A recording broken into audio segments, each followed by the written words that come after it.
आप सबको मेरा सादर प्रणाम।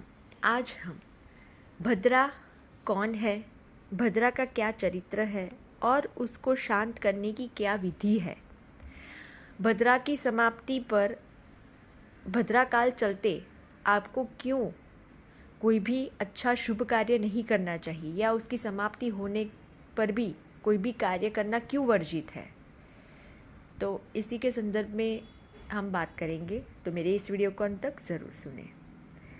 लोक में भद्रा विष्टि नाम से प्रसिद्ध है। वह कैसी है, कौन है, वह किसकी पुत्री है, उसका पूजन किस विधि से किया जाता है, यह हम जानेंगे।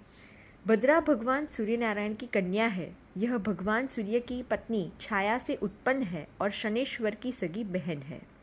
वह काले वर्ण, लंबे केश, बड़े बड़े दांत और बहुत ही भयंकर रूप वाली है। जन्मते ही वह संसार का ग्रास करने के लिए दौड़ी, यज्ञों में विघ्न बाधा पहुंचाने लगी और उत्सवों और मंगल यात्राओं में उपद्रव करने लगी और पूरे जगत को पीड़ा पहुंचाने लगी।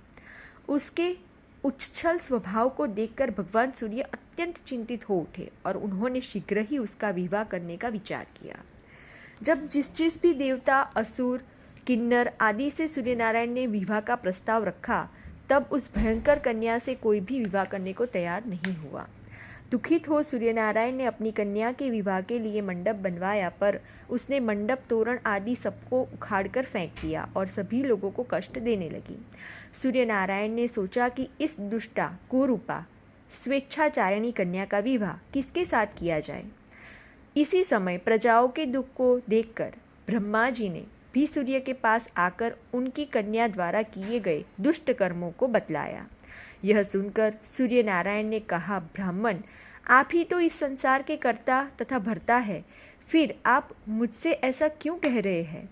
जो भी आप उचित समझे वही करें। सूर्य नारायण का ऐसा वचन सुनकर ब्रह्मा जी ने विष्टि को यानी कि भद्रा को बुलाकर कहा, भद्रे, वव, बालव, कौलव आदि कारणों के अंत में तुम निवास करो और जो व्यक्ति यात्रा, प्रवेश, मांगल्य कृत्य, खेती, व्यापार, उद्योग आदि कार्य तुम्हारे समय में करे, उन्हीं में तुम विघ्न करो। 3 दिन तक किसी प्रकार की बाधा न डालो। चौथे दिन के आधे भाग में देवता और असुर तुम्हारी पूजा करेंगे। जो तुम्हारा आदर न करे उनका कार्य तुम ध्वंस कर देना। इस प्रकार विष्टि को उपदेश देकर ब्रह्मा जी अपने धाम को चले गए।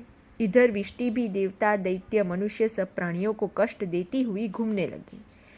इस तरह से भद्रा की उत्पत्ति हुई और वह अति दुष्ट प्रकृति की है, इसलिए मांगलिक कार्यों में उसका अवश्य त्याग करना चाहिए।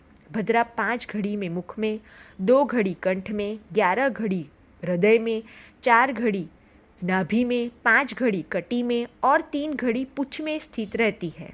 जब भद्रा मुख में रहती है तब कार्य का नाश होता है, कंठ में धन का नाश होता है, हृदय में प्राण का नाश होता है, नाभि में कलह उपजता है, कटी में अर्य भ्रंश होता है, पर पूछ में नित्य रूप से विजय एवं कार्य सिद्धि हो जाती है।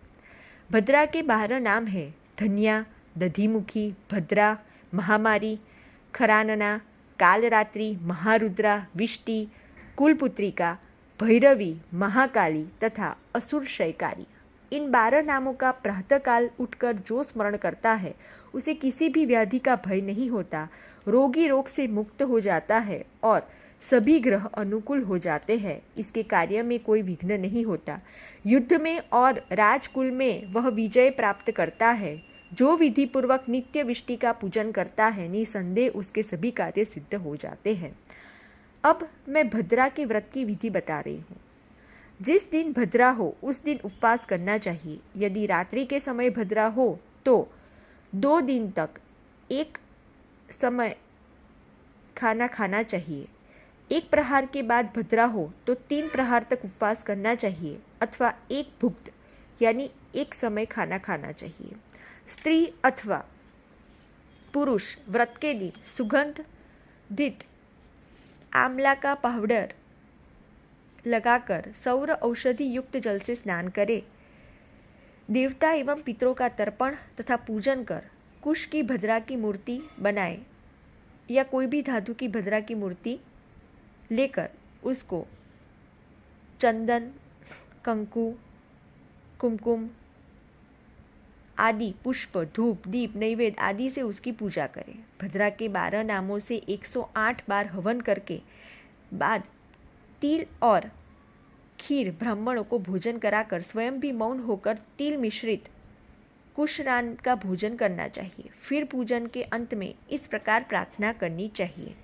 छाया सूर्य सुते देवी विष्टिरिष्टिर्थ दायिनी पूजितासी यथा शक्त्या भद्रे भद्रा पदा भव। इस प्रकार 17 भद्रा व्रत कर अंत में उद्यापन करे। लोहे की पीठ पर भद्रा की मूर्ति को स्थापित कर काला वस्त्र पहनाकर गंध पुष्प आदि से पूजन कर प्रार्थना करे। लोहा, तेल, तिल, बछड़ा सहित काली गाय, काला कंबल और यथाशक्ति जो भी दक्षिणा के साथ वह मूर्ति ब्राह्मण को दान कर देना चाहिए और विसर्जन करना चाहिए। इस विधि से जो भी व्यक्ति भद्रा व्रत और व्रत का उद्यापन करता है उसके किसी भी कार्य में विघ्न नहीं पड़ता। भद्रा व्रत करने वाली व्यक्ति को प्रेत, पिशाच, डाकनी, शाकनी तथा ग्रह आदि कष्ट नहीं देते, उसका इष्ट से वियोग नहीं होता और अंत में उसे सूर्यलोक की प्राप्ति होती है।